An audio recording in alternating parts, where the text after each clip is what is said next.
I'm Mehdi Hasan. Welcome to another Zeteo live town hall for paid subscribers. We appreciate you taking time out to join us. Today, we're talking about Pakistan once more, the crisis that never ends in that country, where former Prime Minister Imran Khan has been behind bars for over 500 days now, imprisoned by authorities on what many outside observers believe are trumped up charges, and they see this as political persecution. The Pakistani government, of course, disagrees. But what's interesting is in recent days, you've had more and more American officials come out calling for his release, including a very close ally of Donald Trump's, the president-elect. Much to discuss. Where are the trials? What's the situation? And I'm delighted to be joined by Aleema Khan, the sister of former Prime Minister Imran Khan, joining us from Pakistan. Aleema, thanks so much for joining Zeteo today. Thank you, Mehdi Hasan, for having me. So a lot to talk about, and I would advise all of our paid subscribers who are joining the call, hundreds of you are joining the call right now, if you'd like to ask questions to Aleema about the situation in Pakistan, about the situation with her brother, please do write your questions, leave them in the chat. I'll try and ask as many of them as I can. I've got a few questions of my own, but let me kick off, Aleema, with the most obvious question, which is, what is the situation right now in terms of your brother's imprisonment, the trials? What is the latest on his legal situation? Well, at the moment, he's now accumulated about 280 cases against him. Wow. All this that has happened in the past 2.5 years.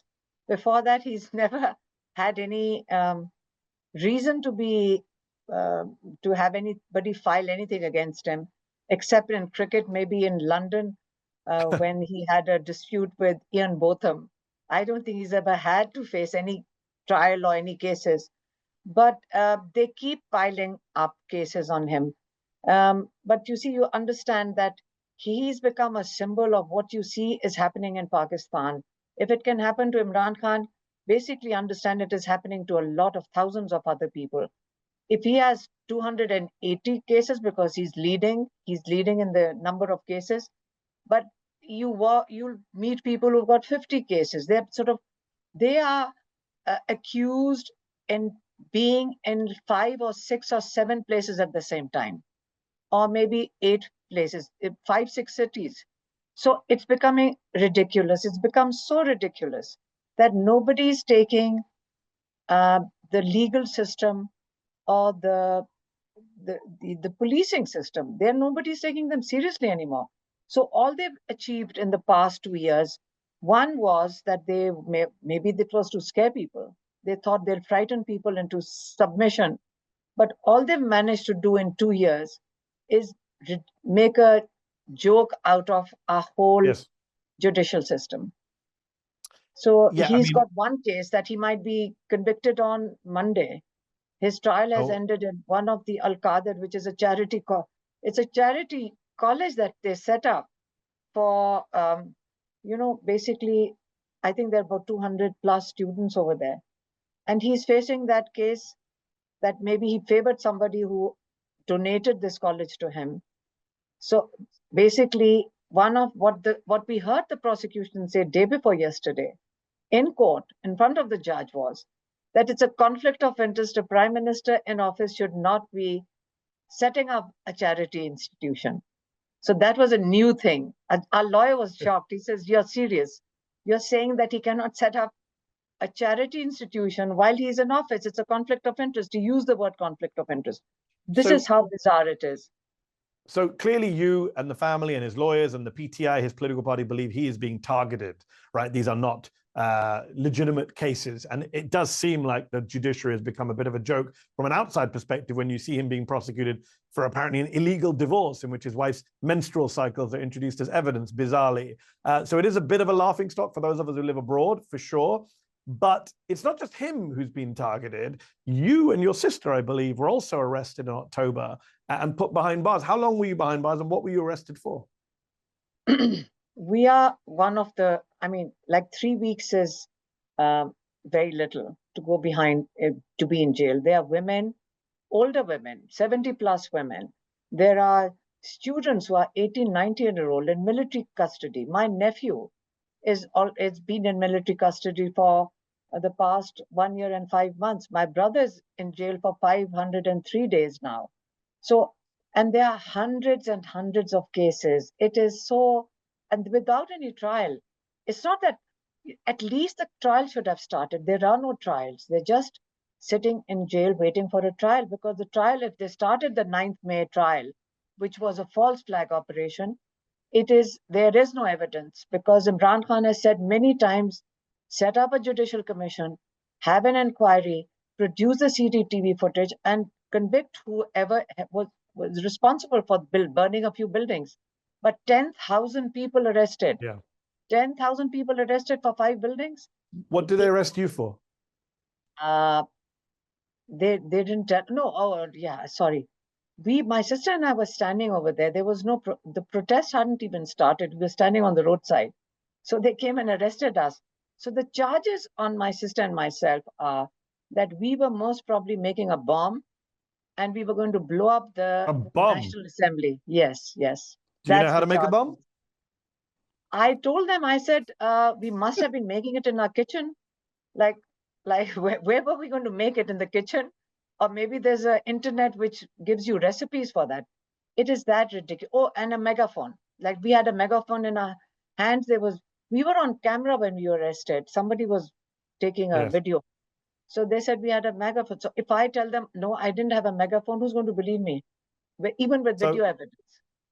So we've got some questions coming through from our subscribers in the chat. And if you do want to ask a question to Aleema Khan, please do write it in the Q&A, and we will try and ask as many as we can. We've got a lot of you waiting. Iftikhar Saraf asks, Aleema, how are you and your sisters coping with all of this stress? Actually, Allah helps. When you are working for a bigger cause, as Imran Khan says, do you know how many times I'll tell you what the stress was. When we saw 200 cases in front of him, the offers that were coming in at that time: leave the country for 3 years, 2 years, 6 months, stay shut up for 6 months. And we thought, so these cases were never supposed to run this long. But Imran Khan turned around and said, I'm going to face each and every case, and I'm going to clear my name. Now all the cases are coming to an end. So what we have, we've been going into jail court, which is Adiala jail. Well, maybe even all of us, we sit there through his case. That's about 250 or 300 days inside the jail also. Please do not forget that. You tweeted earlier this month on December the 2nd that for the first time, you and your family members were not allowed into the jail court for the first time. Why was that? I think that was because it was right after the massacre, the Islamabad. We were there. The protests that were cracked down on in November, the PTI protests. It was the 26th of November when Islamabad, the protesters, we were part of the protest. My sister's 14, 15-year-old granddaughter was with us. Like, you don't take children to a protest thinking there's going to be live bullets firing. Yes, we understand tear gas. We even understand rubber bullets, because that became a norm since a few years, because we are used to piles and piles of rubber bullets and tear gas shells being fired into protesters, even if they're not doing anything. But live ammunition, people sitting on top of buildings, and sniper fire, we saw the wounded. We saw the people who fell. There were bodies lying that the people couldn't pick up because there would be more sniper fire. They were injured. There were people who with bullet wounds that we saw. They were bandaged, and they came. How many were there, by the way? Because the Sharif government, of course, claims that the security personnel were not firing live bullets. They claim that you're exaggerating the number of people who were killed or injured. What do you believe happened on that day in terms of the casualty numbers? You see, the problem with the government and with everybody is they're so outdated.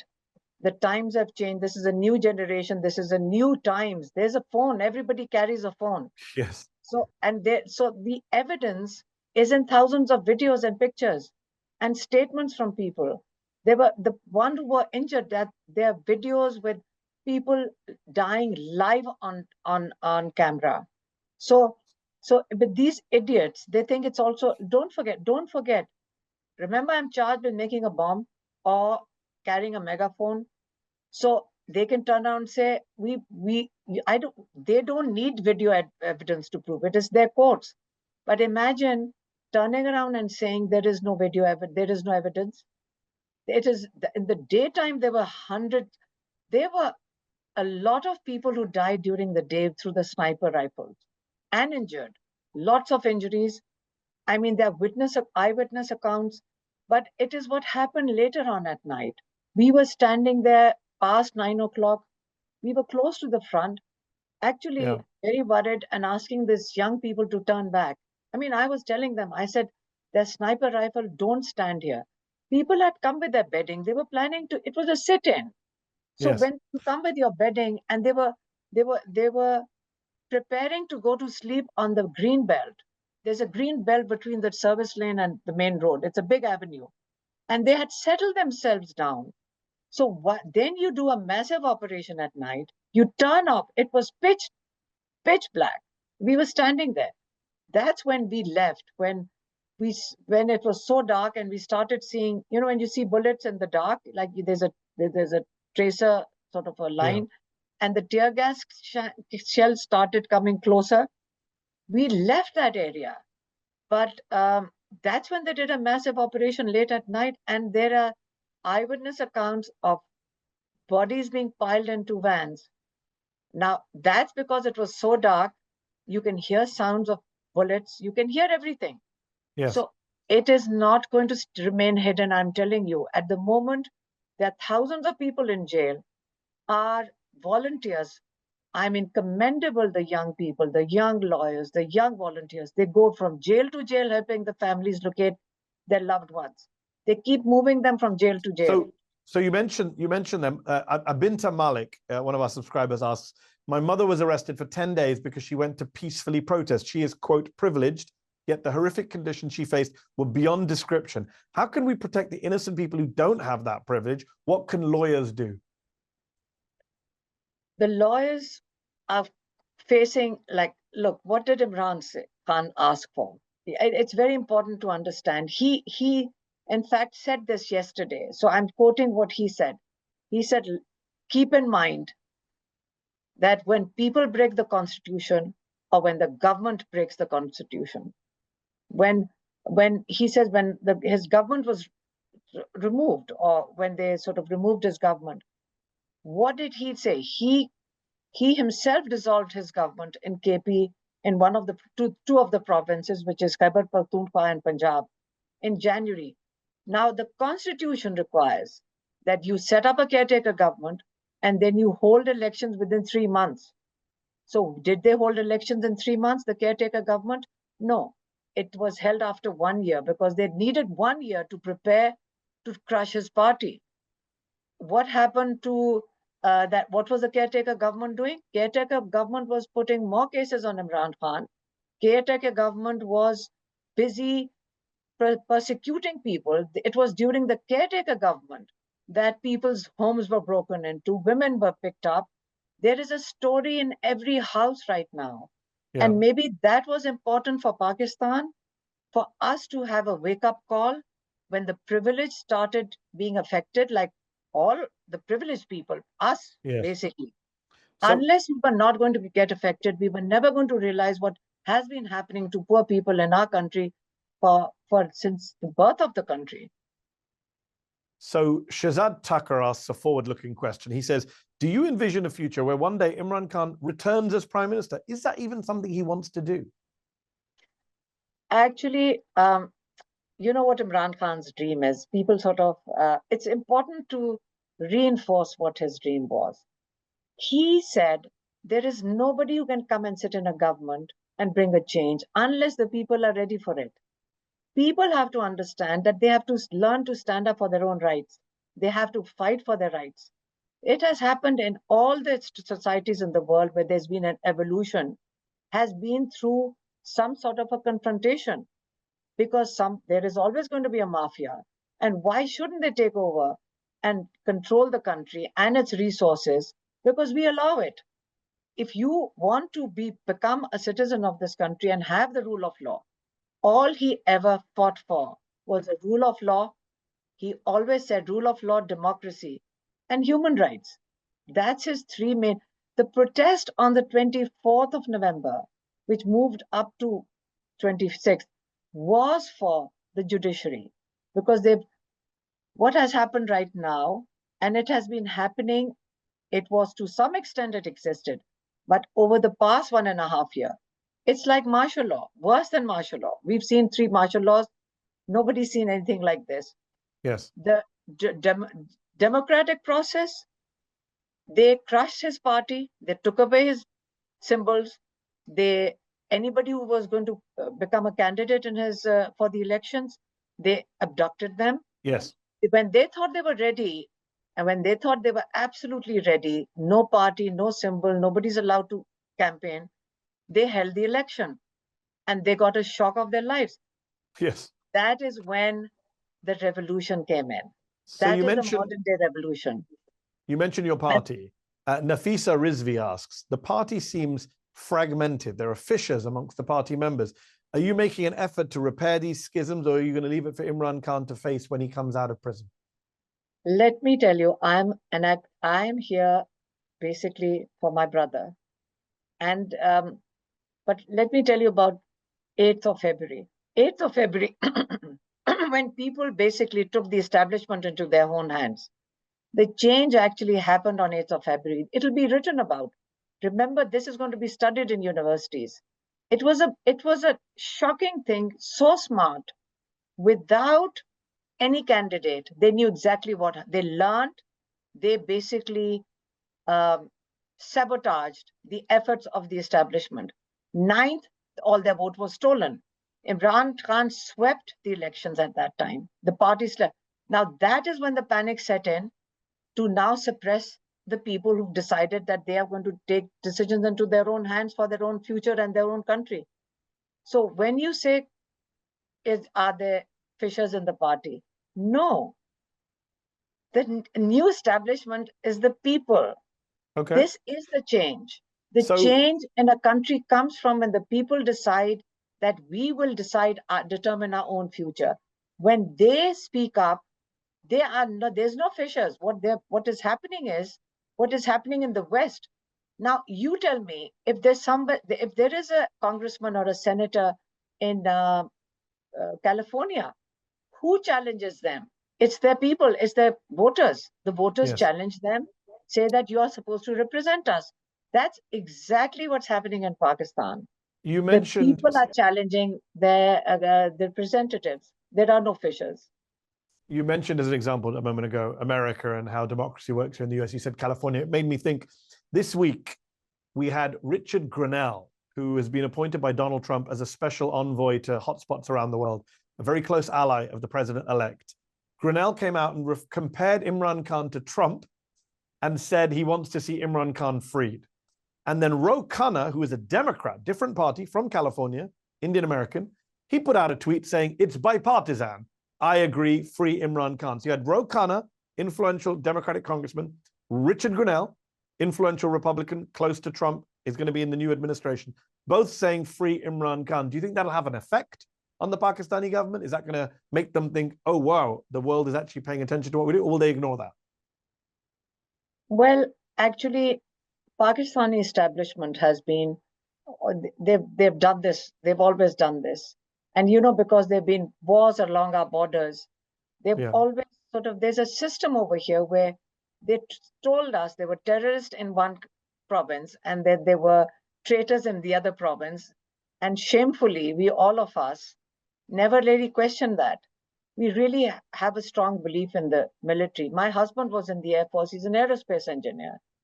And he was in the Air Force. My family is like, we've got generals and brigadiers. So we've got a lot of relatives in the military. But we are part of, as I said, we are part of that little status quo, maybe. But unless we do not bring a change, there's a new generation. What you just said about bipartisan, maybe there's a change in your country too. It's a change. But will it have an impact? The question I'm asking is, does the American government, the American political establishment, have the power to pressure the Pakistani government into releasing Imran Khan? Or will these words from Grenell and Khanna fall on deaf ears in Islamabad? And let me ask you a question. Do you know what happened in 2022 when Imran Khan's government was, put out a no confidence vote against Yes, him. with the cipher. We know about the cipher. We've talked about the cipher. That was, I'm not going to talk about the cipher, but there was I don't know, a middle range bureaucrat who made a phone call. Yeah. And Bajwa first sold to him that how anti-American Imran Khan is. That was Bajwa and Hussain Haqqani's lobbying. Yeah, the former chief of staff, military head. Yeah, and General Bajwa was selling this to the Americans that he's against you. This anti-American thing was built up by your own generals. So and the problem with the U.S. establishment has been that you do know that Pakistan and Afghanistan have been under Pentagon after 9/11. They manage the policy, foreign policy. So the problem is that we've got to let go from both sides. Pakistani people deserve a chance. After Imran Khan's government fell, that government go through if you look at the statistics, it was at 6%. I understand what you're saying about the US role in the past. But what am I hearing you suggest that America does have the power if it should choose to have Imran Khan free? But because I feel that if one person, Donald Lu, can call up and they activate themselves, establishment activates itself, and then it brings down a government, Imran Khan's government. What they were not prepared for was the reaction from the people. That's all. So the will of the people, when governments deal with each other, I'm not making a foreign policy statement. I'm just making a citizen statement that when governments in this generation or in the future, maybe in the last century, it might have been different, but in this century, we must consider each other to be a people-to-people contact. Yes, but not as a foreign policy person, not as a party person, but as a Pakistani citizen and as Imran Khan's sister. I assume you welcome this new support from people around Trump. Actually, I raised this question on a British channel, and I said, Pakistan is a member of Commonwealth, and there are I think about 40 countries in the Commonwealth. And I said, one of the main the principles of that Commonwealth is rule of law, democracy, human rights. So when you have that as a common denominator amongst 40 nations, how come nobody spoke up for Pakistan? Or how come nobody spoke up, or the other 39 countries speak up, understand some of them in Africa, but Britain leads it. Did they raise their voice against the human rights abuses? In fact, the ambassador in Pakistan said maybe I don't know, the diplomatic area or some area might have been under threat. It was not justified to shoot your own people. It was a massacre. And we never heard enough voices from around the world. If people champion human rights, how can you stole the mandate, subjugated the judiciary, then the human rights abuses are galore over here right now. In fact, while I'm speaking to you, if I take Bajwa's name, or if I say that I might be arrested the next day, I have a backpack ready to go back to jail. People don't fear jail. What they fear is abduction and missing. And there are a lot of people who are still getting abducted, apart from the bodies that can't be found. So you mentioned, it is up to the... Yeah, sorry. No, you mentioned a moment ago about the Commonwealth not speaking up, UK. What about in terms of Pakistanis not speaking up? Sohaib Ahmed, one of our subscribers, asked a question in the chat. He says, Pakistanis have been brought up listening to religious scholars giving sermons about bravery, referencing examples of Hazrat Hamza, Hazrat Ali, Imam Hussein. Is your brother disappointed that most of them couldn't find a drop of that bravery to call out the oppression of Pakistanis? Not really. A lot of countries are going through the same situation as we are. But we are very proud of Pakistanis. Very smart, very intelligent, very wise, the way they came and voted on the 8th of February. Now that, if you don't think, you see, the problem is because it's so silent, you don't realize it was a revolution. It was a revolution where people got up and said, we do not want this system of tyranny. Now what you're seeing is because we've been part of it. It's very exciting, actually. On one side, there is suppression, but then Imran Khan, then you just said Karbala, or you talk about situations in the past, in the world, you still talk about them. inshallah, one day they will talk about this period in Pakistan. And inshallah, Pakistanis will come out. After 9th May, people were shocked. They were, anybody could be picked up. It was the first time in major cities. And there was a lot of fear for many months. People were threatened on the telephone. I mean, it was really bad. Now there's no fear. I'm telling you, there's no fear. Wow. There is no fear. After that date, after that 26th, there's no fear. And people are, it's what Imran Khan doesn't want is that people should not. He was devastated. When you asked me, why did they not let us into jail? Because we were going to go and tell him what we saw. And Yes. the next day we managed to go. We created enough fuss that we did manage to go. We told him. He was so devastated. He's still so affected by it. Everybody knows that. Maybe that's why they killed so many people, thinking that Imran Khan would never allow this to happen again. But he's already taken his mission overseas. So a lot of questions from subscribers about what's happening behind the scenes. Ashra Sayed asks, what's your take on the different messages coming out from PTI leadership after they meet with Imran Khan? It's hard to trust the party leadership. He says many seem to have been infiltrated by the military establishment.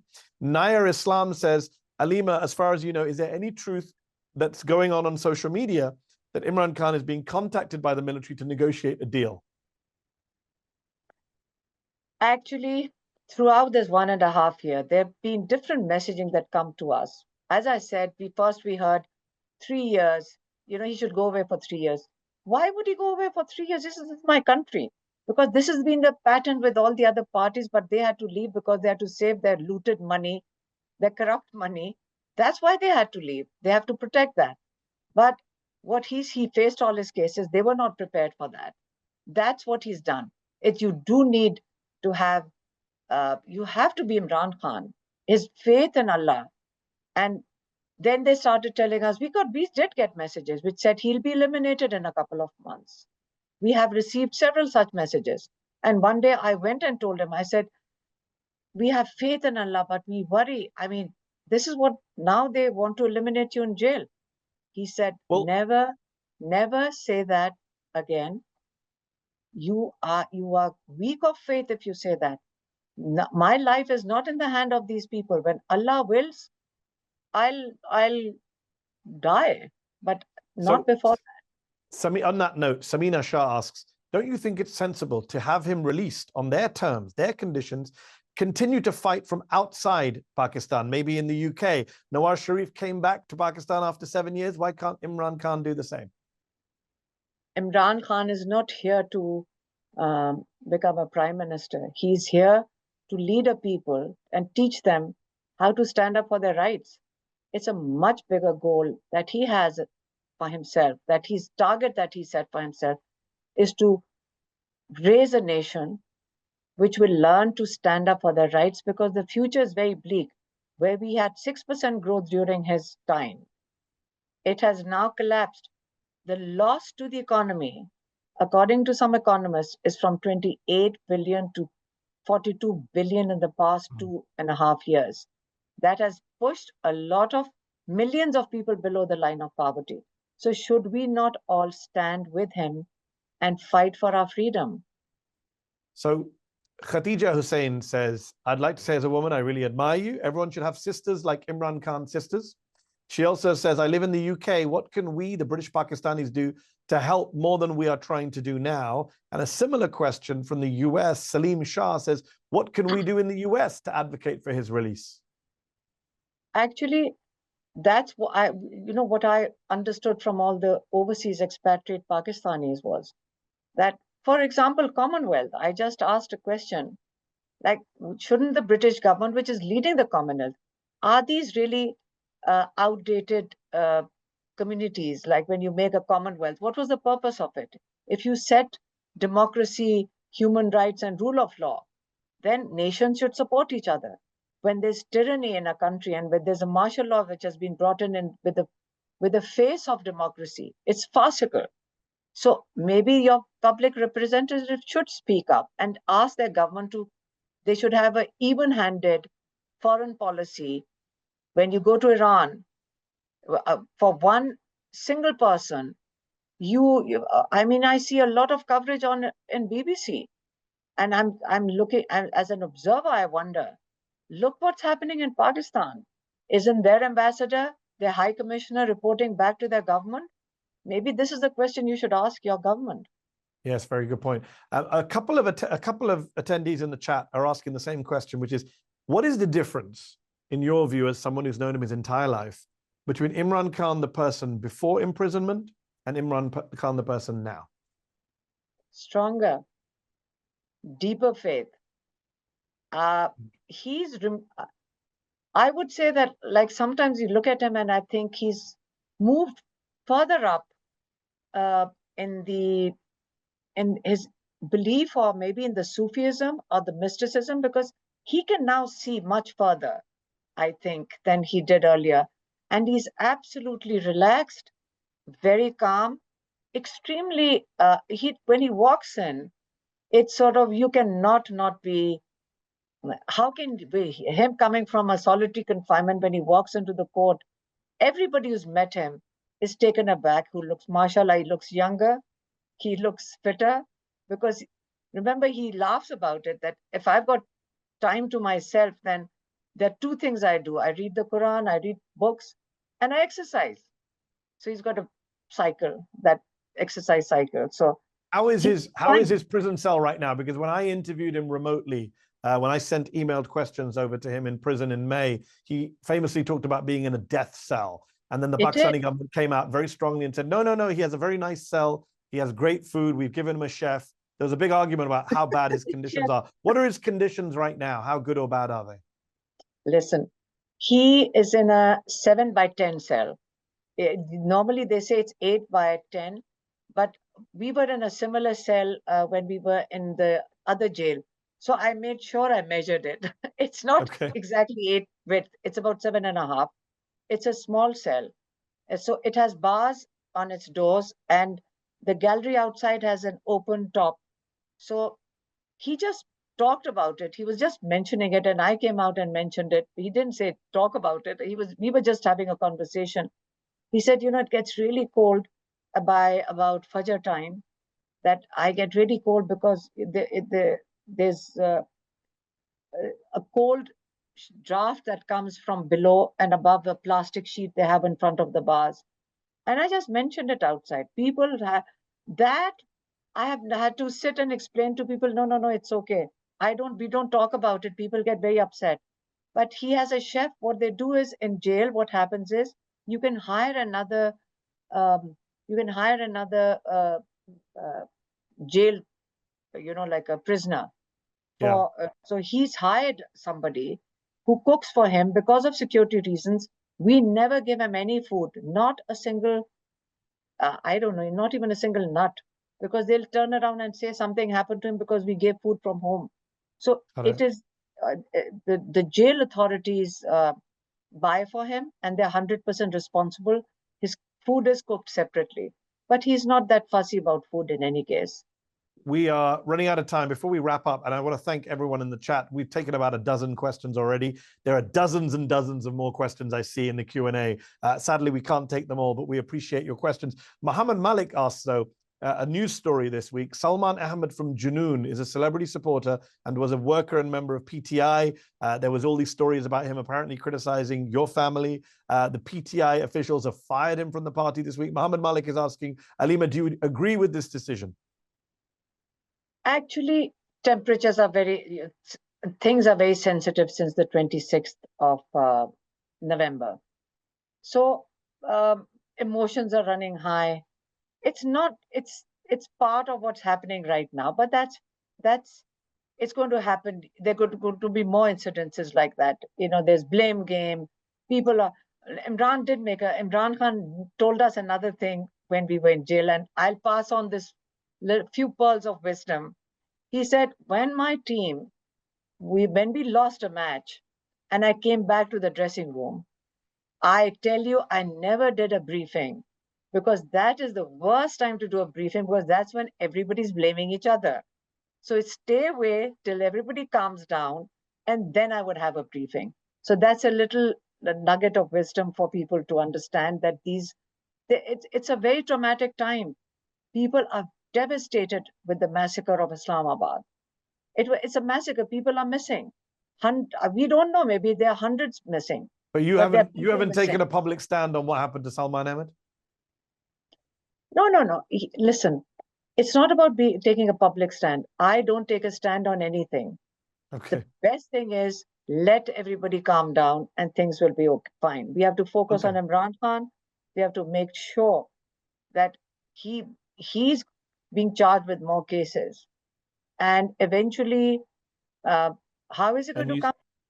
It's when Pakistani people decide that he should come out. That's when he's going to come out of prison. And there have been some amazing, you mentioned he might be prosecuted on Monday in another trial. There have been amazing scenes from Pakistan over the last couple of years, some of which have ended in tragedies. You mentioned November 26th, protests, civil disobedience. Obviously, the Pakistani government claims that these are violent protests. As you say, people have cameras, they can see for themselves. But Imran, your brother, the former PM, he tweeted on Wednesday, he said, I am postponing the proposed civil disobedience movement, during which I will define the framework and timeline of the movement. So last question for you. What does he mean by that tweet? What happens next for the people protest movement that you've been promoting during this conversation? Well, what has happened is that was a few days ago, because what happens is the establishment, this is the standard operating. You know, I get messages saying, why don't you stay quiet for 10 days from wherever it comes from? You know, these are like, there's this invisible people that send messages, or sometimes, why don't you tone down what you say? I said, I don't say anything. I only say what Imran Khan gives me a message. I come out and I relay his message. I'm not the only one. Our whole family is standing there. We go over his points and we relay it to the public. So they ask, why don't you tone it down? There is nothing to tone down. Whatever Imran Khan says, we will bring out. One. Secondly, yesterday, Imran Khan clearly stated that, yes, I've given a few days. And what was he delaying it for? He said, 2-point agenda. Set up a judicial commission to inquire on the 9th of May incident and on the 26th of November. One is to set up judicial commission under the 3 Supreme Court judges. Secondly, is free the illegally jailed supporters and workers. 2 demands. There is no indication, there is no indication in reverse, and all they want is for him to not do this.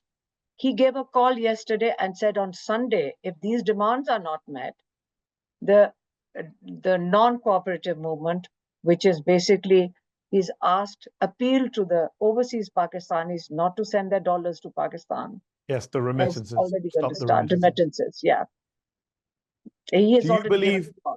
Do you believe, as we look forward to 2025, do you believe 2025 is the year you'll see your brother freed? I think so, because they've run out of all cases. It's looking really bad. Now they're becoming a laughing stock. They've collapsed. They think they've collapsed the judiciary.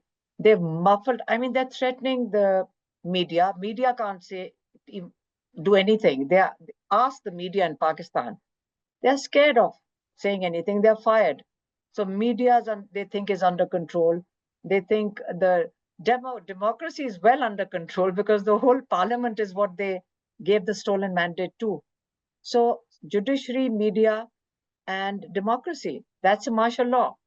So if they think in this modern day, with half of Pakistan's population, which is in that not even past their 20s, you know that, 100 million young people looking at the future in Pakistan, which is so dark, with a collapsing economy, it's not sustainable. It's as simple as that.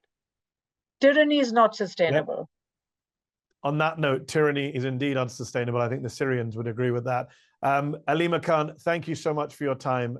We appreciate you joining us. I'm sure our subscribers appreciated this conversation. And to our subscribers, I say thank you. Sorry I couldn't ask so many of your questions that are in the chat. We tried to get through more than a dozen of them. Please do tell your friends and family to subscribe to Zeteo so we can do more of these kind of town halls. But we'll be back very soon, probably in the new year, with another town hall. Aleema Khan, thank you again for your time. Appreciate it. Thank you so much. Thank you for having me. Did you like this video? Don't forget to subscribe to this YouTube channel and turn on notifications. For exclusive content and to support our independent, unfiltered journalism, head over to Zeteo.com. Your support matters.